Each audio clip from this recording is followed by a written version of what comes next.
कैसा अपराध और जग क्यों कर रहे थे? तो प्राचीन वही इसलिए जग कर रहे थे कि उनके घर में कोई संतान नहीं था। तो वो जग इसलिए कर रहे थे कि संतान हो, और जग में बलि का बलिदान दे रहे थे, पशुओं का बलिदान दे रहे थे।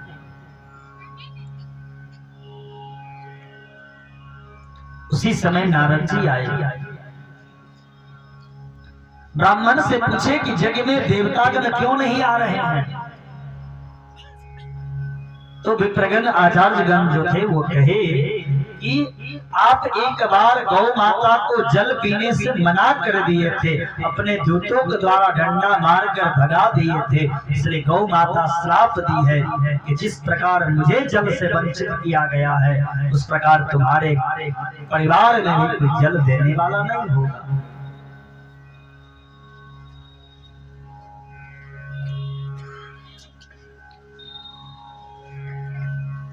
उसी समय नारद जी आए। नारद जी कहे, प्राचीन वही तुम क्या कर रहे हो? उसी क्रम में अपनी दिव्य दृष्टि से नारद जी सभी दिए हुए पशुओं को दर्शन कराए। प्राचीन वही को देखो, जैसे तुम इनका बलिदान दिए हो उसी प्रकार तुम्हारा भी इंतजार कर रहे हैं कि जब तुम जाओगे तो तुम्हें काट काट कर नोच नोच कर खाएंगे। इसलिए जीवन में मांस भक्षण नहीं करना चाहिए, मदिरापान नहीं करना चाहिए। जो एक बार मांस भक्षण करता है और मदिरापान करता है वो अपने जीते जी समूल धर्म का नष्ट कर लेता है।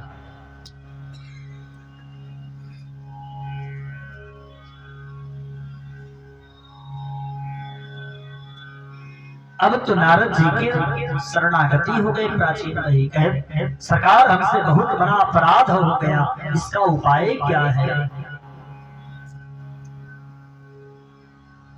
तो नारद जी बहुत सुंदर उपाख्यान सुनाए, पुरंजन उपाख्यान। आसीत पुरंजनो नाम राजा राजन बृहच्छवा तस्यापि गात्र नामासी सखा विज्ञात चेष्टिता।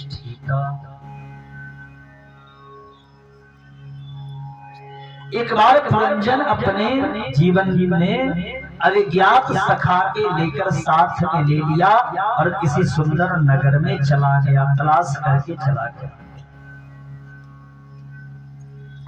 इसने हिमालय की दिशा दक्षिण में एक 9 दरवाजे वाला नगर देखा। वो नगर कौन सा है?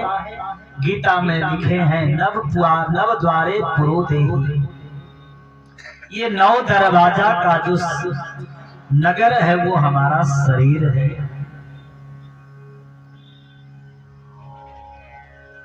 इसमें कौन कौन है 9 दरवाजा?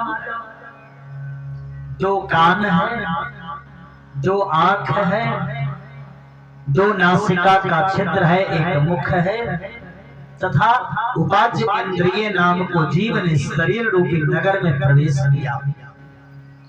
जैसे ही नगर के अंदर प्रवेश कर गया, एक परम सुंदरी नारी इसे प्राप्त हुआ जो नगर के भीतर बैठी है। उसका नाम है पुरंजनी, यानी नारी को हम बुद्धि कहें। ये बुद्धि हमारे शरीर की स्वामिनी है, मालिक है, लेकिन अकेले नहीं रहती है, साथ में 10 सहेली हैं इसकी। कौन कौन? 5 ज्ञानेंद्रिय और 5 कामेंद्रिय इसकी सहेली है।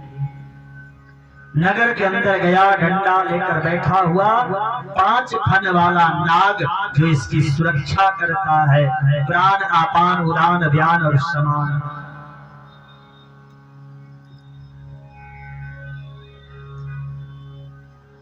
जब बुद्धि रूपी पुरंजनी से विवाह कर लिया, ये जब पुरंजनी खाती तो ये खाते थे पुरंजन, जब सोती थी तो सोते थे।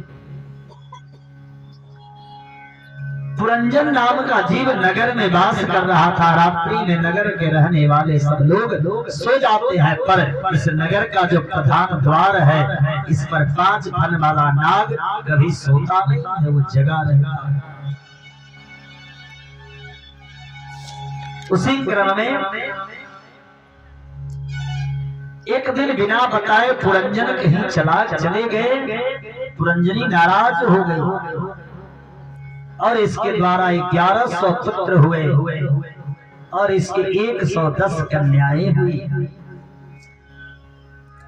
आयु छिन्न हुई, काल का आक्रमण हुआ। इसका नाम है चंडवेग। जरा माने बुढ़ापा, चंडवेग का नाम है मृत्यु। ये शाश्वत सत्य है, आज न कल आएगा।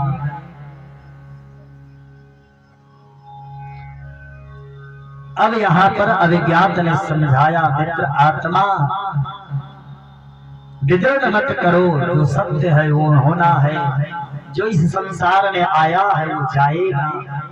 अपने कर्मों के प्रभाव के अनुसार से कर्जदारों का संबंध है मनुष्यों का।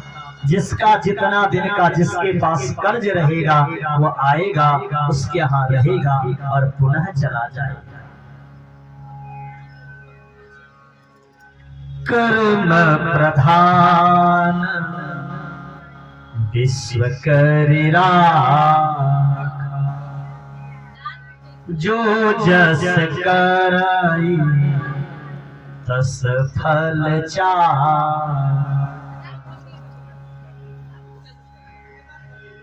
प्रचेता गण कहलाए, क्योंकि मरते समय रात स्त्री को याद करने के कारण मृत्यु हो गई और 10 पुत्र प्रचेता कहलाए।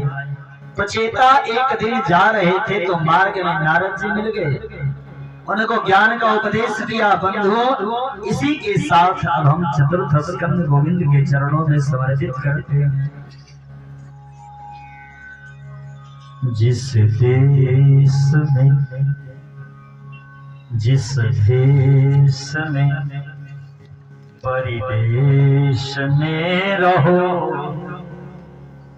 राधा रमन राधा रमन राधा रमन कहो। जिस देश में जिस भेष में परिदेश में रहो, राधा रमन राधा रमन राधा रमन कहो। जिस रंग में जिस ढंग में जिस संग में रहो, राधा रमन राधा रमन राधा रमन कहो। जिस अंग में जिस रंग में जिस संग में रहो, राधा रमन राधा रमन राधा